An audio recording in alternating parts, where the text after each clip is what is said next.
Bom, pessoal, hoje a gente vai começar a estudar as células do sangue. Esse assunto vocês vão poder estudar no livro de Histologia Básica, do Junqueira e Carneiro. Tá? Eu estou indicando a 13ª edição e nessa edição o capítulo 12 é que abrange esse assunto, tá? Começa na página 227. Bom, e aí no caso da espécie humana, quando a gente fala de sangue, a gente está falando de um tecido, tá? Que é um tipo de tecido conjuntivo que fica contido em um compartimento fechado. E aqui nesse caso eu estou falando fechado entre aspas, porque a gente vai ver que existe uma pequena exceção no sistema circulatório humano em que o sangue chega a sair dos vasos sanguíneos, tá? Mas isso é assunto para uma outra aula. No caso de um adulto com peso médio aí de 70 quilos, o volume de sangue gira em torno de 5 litros, tá? Isso equivale a 7% do peso corporal da pessoa. E como eu disse que o sangue é, na verdade, um tecido, a gente sabe que os tecidos são constituídos de células e de matriz extracelular, o sangue não foge a essa regra, tá? Então, ele é constituído de células sanguíneas e derivados, tá? No caso aí, os derivados que a gente está tratando são as plaquetas, e tem também o plasma, que é o que equivale à matriz extracelular desse tipo de tecido conjuntivo, ok? No caso da área da saúde, a gente utiliza um exame, né, que é o famoso hemograma, que é feito através de coleta de sangue por punção venosa. O sangue é tratado com anticoagulantes e é centrifugado posteriormente, e aí com essa centrifugação a gente consegue separar os componentes desse tecido, e aí um tipo de análise que é feita de forma rotineira nas análises clínicas é a análise do hematócrito. E o que é esse hematócrito? O hematócrito corresponde ao volume de eritrócitos que está presente em uma amostra de sangue. Então, aqui no caso da figura, a gente pode observar uma amostra recém-coletada, né? Essa amostra é colocada dentro de um tubo de ensaio normal, e aqui do lado, após a centrifugação, a gente pode observar a separação dos componentes do sangue, né? Que na camada mais superficial, que é um elemento menos denso, a gente observa o plasma, depois a gente vê a presença de uma fina camada de plaquetas na superfície e uma camada de leucócitos, tá? Que representa aí cerca de 1% desse volume coletado, e aqui na parte mais inferior do tubo a gente observa as hemácias, né, representando aí cerca de 43% do volume em um indivíduo normal, tá? Então, esse volume de hemácias, o volume de eritrócitos, né, é o que corresponde ao hematócrito. No caso de uma mulher saudável, normal, adulta, o valor desse hematócrito gira em torno de 35% a 49% do volume sanguíneo. No caso dos homens, fica entre 40% e 54% do volume sanguíneo.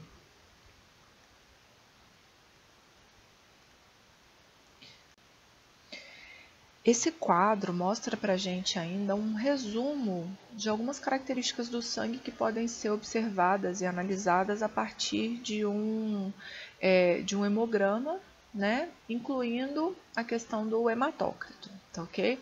Podem ver que dá uma pequena diferença que às vezes de um livro para o outro, 42%, 43%, mas o valor fica em torno disso, tá ok?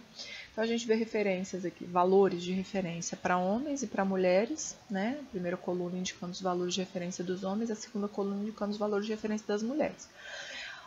Um outro valor que é importante de ser avaliado na análise do sangue é a concentração de hemoglobina. Por quê? Porque é essa proteína que está presente dentro dos eritrócitos que vai fazer o transporte dos gases, no caso do oxigênio e do dióxido de carbono, que é uma das funções que a gente vai falar daqui a pouco do sangue, né? A gente vê ainda uma contagem de eritrócitos, então isso seria o equivalente à quantidade de células para cada microlitro de sangue analisado, né? Tem um equipamento específico que consegue fazer essa contagem. A contagem total de leucócitos, né, uma contagem semelhante a essa de eritrócitos, só que aí a gente vai considerar os glóbulos brancos. Essa contagem também é feita com aparelho, né? A gente pode também analisar de forma diferencial os leucócitos, considerando os tipos de leucócitos diferentes que existem, né? Os neutrófilos, eosinófilos, basófilos, linfócitos e monócitos, que a gente vai falar mais para frente também um pouquinho. E as plaquetas, que são na verdade um derivado celular, não é uma célula, né? São fragmentos, mas que também são importantes para a função sanguínea.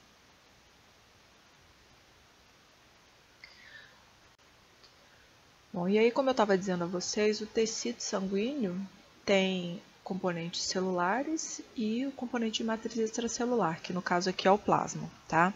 O plasma é uma solução aquosa, né? A água corresponde a cerca de 90% do plasma sanguíneo e tem elementos de peso molecular variado, tá? Que representam ainda os 10% restantes do total, do volume total do plasma.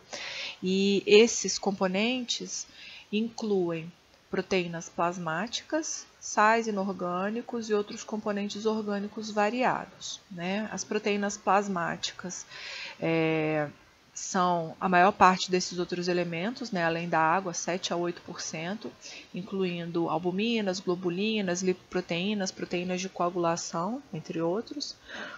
Os sais inorgânicos representam uma pequena porcentagem. E os componentes orgânicos, que aí são os aminoácidos, vitaminas, hormônios, glicose, que também se encontram dissolvidos ou sendo transportados de alguma outra forma no sangue, tá? Uma comparação que a gente pode fazer do plasma em relação à matriz extracelular dos tecidos, e a gente pode observar que os elementos de baixo peso molecular que constituem o plasma sanguíneo normalmente se encontram em equilíbrio com o líquido intersticial que forma a matriz dos tecidos do nosso corpo, tá? Esses elementos, eles normalmente tendem a ficar em equilíbrio entre o plasma e o líquido intersticial. Isso, inclusive, é um indicativo do estado de homeostase, tá? Um estado normal de equilíbrio do tecido sanguíneo. Bom, então se a gente for considerar também as funções sanguíneas, a gente consegue resumir em duas grandes funções, né, que o sangue realiza. Ele funciona como meio de transporte e funciona como um fator de regulação. Tá? Quando a gente fala que o sangue funciona como meio de transporte, a gente fala isso porque ele, na verdade, transporta substâncias e elementos variados, né? O sangue transporta células com várias funções de defesa, transporta o oxigênio, no caso ele vai ligado à hemoglobina, principalmente ligado à hemoglobina nos eritrócitos, faz o transporte do dióxido de carbono, e aí no caso é o transporte do dióxido de carbono que é produzido como metabólito nos tecidos, né? É um excreta metabólico, na verdade, e o sangue leva esse dióxido de carbono para os pulmões para ele ser eliminado através da respiração. E aí esse papel é feito com esse dióxido de carbono ligado à hemoglobina ou a outras proteínas nos eritrócitos ou ainda dissolvido no plasma, né? Além desses elementos celulares e os gases, o sangue faz o transporte de nutrientes e metabólitos e hormônios, né? E o sangue vai servir como fator de regulação da distribuição de calor pelo nosso corpo, tá? Então existem plexos venosos importantes que ajudam a fazer essa distribuição de calor. A gente pode observar isso com facilidade, por exemplo, na pele. Quando a gente vê uma situação de rubor na face, aquilo ali são os vasos sanguíneos mais superficiais que estão com um aumento de dilatação e a gente pode observar que além daquele rubor, daquela vermelhidão, o local também fica mais quente do que o resto do corpo, tá? Do que o resto da superfície, né? Além disso, o sangue possui um sistema de tamponamento que é extremamente importante para o equilíbrio ácido-básico dos tecidos. E aqui nesse caso eu estou falando do equilíbrio ácido-básico dos tecidos, porque, como eu disse para vocês, que os elementos de baixo peso molecular ficam em equilíbrio entre o plasma sanguíneo e o líquido intersticial dos tecidos, esses elementos do sistema de tamponamento sanguíneo também conseguem manter, né, essa situação de equilíbrio entre o plasma e os tecidos, né? Então, assim, o o sangue realmente contribui diretamente. Vocês vão estudar depois com mais detalhes na histologia. E o próprio equilíbrio osmótico dos tecidos, né, também acaba então sendo influenciado pelo sangue graças a essa possibilidade de haver uma situação de equilíbrio através da permeabilidade dos vasos capilares do nosso corpo e das vênulas pós-capilares, que também são vasos mais permeáveis, que vocês também vão estudar um pouquinho mais para frente. Considerando aí uma dessas funções que é de transporte de oxigênio, que eu falei para vocês que é uma função do nosso sangue, essa curva mostra para a gente o grau de oxigenação do sangue em diversos tipos de vasos sanguíneos no nosso corpo. Tá? Então aqui no início da curva a gente observa a pressão de oxigênio, que é o indicativo que a gente usa para representar a concentração de oxigênio no sangue. Tá? Então a gente vê a pressão de oxigênio no sangue venoso. Aqui a gente observa já um aumento dessa pressão de oxigênio nos capilares pulmonares. A gente vê uma pequena redução dessa pressão de oxigênio no sangue arterial. Depois a gente vê uma redução bem acentuada na pressão de oxigênio nos capilares gerais, que é onde esse oxigênio vai ser distribuído para os tecidos. E aqui, né, continuando a estrutura do sistema circulatório, o sangue venoso também com uma concentração bem baixa de dióxido de carbono. Correção, dióxido de carbono não, né? Oxigênio.